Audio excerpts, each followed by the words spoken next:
Errol Spence says he's hopeful Terence Crawford fight happens next year. Bud went about Avanesyan all wrong. It's your boy Cardinal Red Sports. Let's talk about it. Alright, so Errol Spence Jr. recently had an interview with Brian CUSTER this past weekend. And he discussed, once again, the Terence Crawford situation and what his feelings are about the Crawford fight and his near future in the sport of boxing. Just want to get my thoughts on that and try to break down some of what Errol the Truth had to say. So, Errol basically said that he feels like Terence Crawford went about the David Avanesyan fight completely wrong. He didn't seem bitter or angry at Terence Crawford about the Avanesyan situation. He just seemed kind of annoyed in his conversation with Brian CUSTER. He was saying that if Terence Crawford would have just been open and honest about the situation from the beginning, there would have been no problem with PBC stepping aside and allowing Crawford to go have the Avanesyan fight and get the biggest payday of his boxing career. Whether it was a full $10 million or a percentage of $10 million, that really wasn't the question for Errol Spence or PBC. The question was, why would you hold up our negotiation for so long knowing you were going to go in a different direction? So I don't think that Errol Spence is like angry at Terence Crawford. I think Errol Spence is more ticked off about Terence Crawford's tactics and kind of using his name just to build up an unpopular fight. And Brian CUSTER had a few things himself to say about Terence Crawford regarding Terence Crawford's competition level and the fact that he feels like the Errol Spence Crawford fight is past its prime, saying that Terence Crawford fights low-level competition and that Terence Crawford fan base is dwindling by the day. He's 36 years old at this point, and he hasn't done the proper things to prop himself up as a credible welterweight. He's only been a talented fighter. He's never been a popular fighter or a sellable fighter.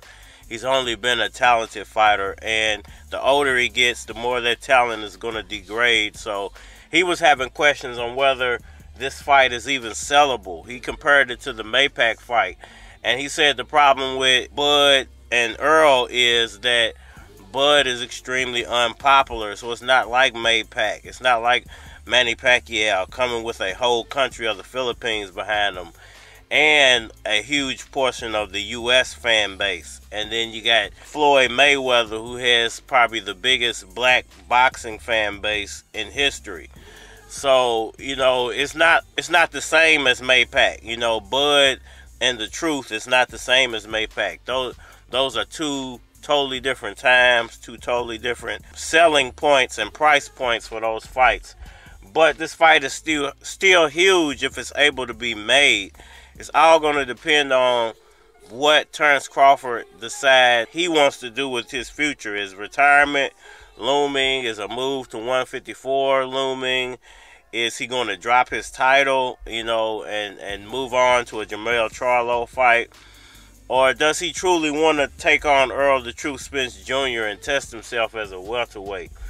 You know, Errol had some other things to say regarding Terence Crawford and the fact that he feels like Crawford needs to just be honest about his situations. You know, if you're going to be your own businessman and your own boss, you can't conduct business the way he's been conducting business, because you're burning bridges at the end of the day, and people are not going to want to deal with you after you burned a bridge with them. You know, it would have been one thing if Terence Crawford would have pulled out of the Errol Spence negotiations for a bigger fight, you know, a bigger name, Canelo, Gennady Golovkin, Manny Pacquiao. But for him to pull out of a Errol Spence fight for a lower level name like David Avanesyan over Errol Spence, I think that really, it just annoyed Errol Spence, you know, in a serious way. And I think you're going to see Errol Spence, you know, similar to the tactics he's having to use on Keith Thurman, because we still don't know if Errol Spence is fighting Keith Thurman or not. And, you know, that comes with a whole new list of problems that could get introduced, and a list of new problems that could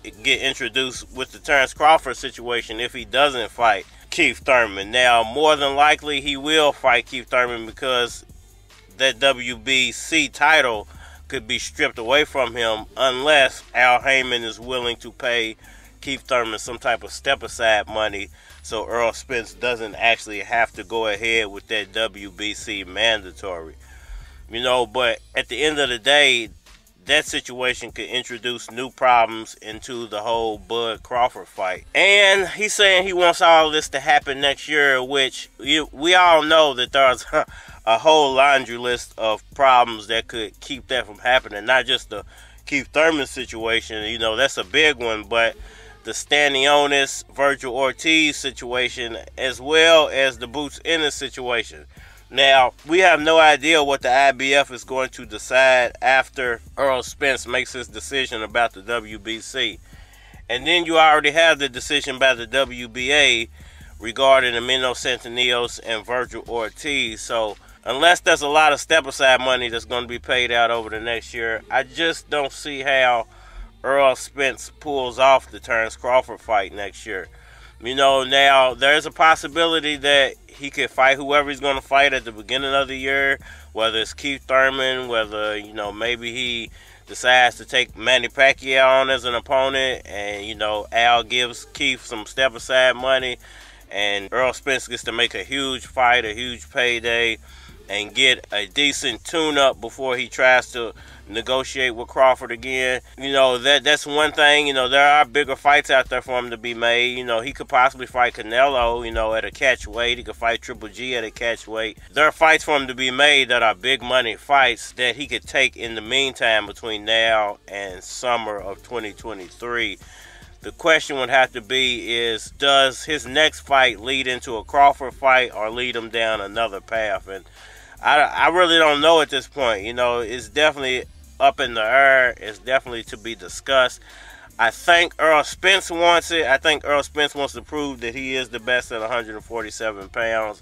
I don't think he has a problem with spinning the block or a problem with going back to the negotiating table with Crawford. I do think that there has to be a boundary this time when it comes to negotiating with Crawford. He can't just go into it blindly and put his trust in the Crawford, because Crawford's shown he can't be trustworthy. How does this all play out at the end of the day?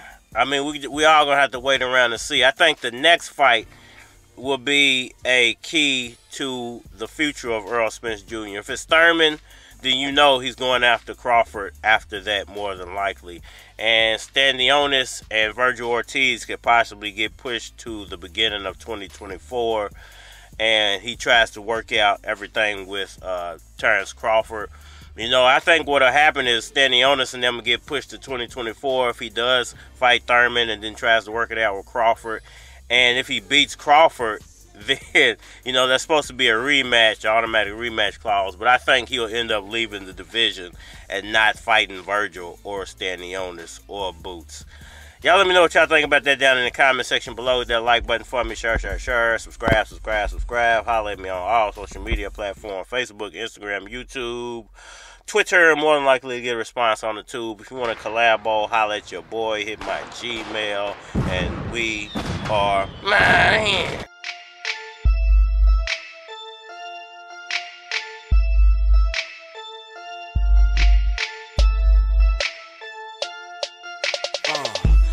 Keys, I don't crank a Batman, hit him in his head, now they gotta crank a CAT scan. And I don't need a strip club to get a lap dance. I want the chrome for the feet, call it tap dance. Now that's dancing with the stars. I'm sick with the flow, I'm cancer with the bars. Out of space with it like I just got back from Mars. See my niggas wildin' like they just got out of Oz. Correctional facility, I'ma put it down to the best of my ability. And I can tell you feeling it. If you got it high, you got it for the really cheap. 24/7 with it, I don't even really sleep. I'm in the rap game pretty deep. Got a cold chick, later on I'm getting pretty deep. Back, give me 50 feet. How you get the heat? Hit your teeth, bet your lips a leak. Player, pick a street, pick a side, pick a state. I bet they love the way your boy articulate. Shorty let it jigglate, body like a figure 8. Get her in the figure 4, make her toes hit her face.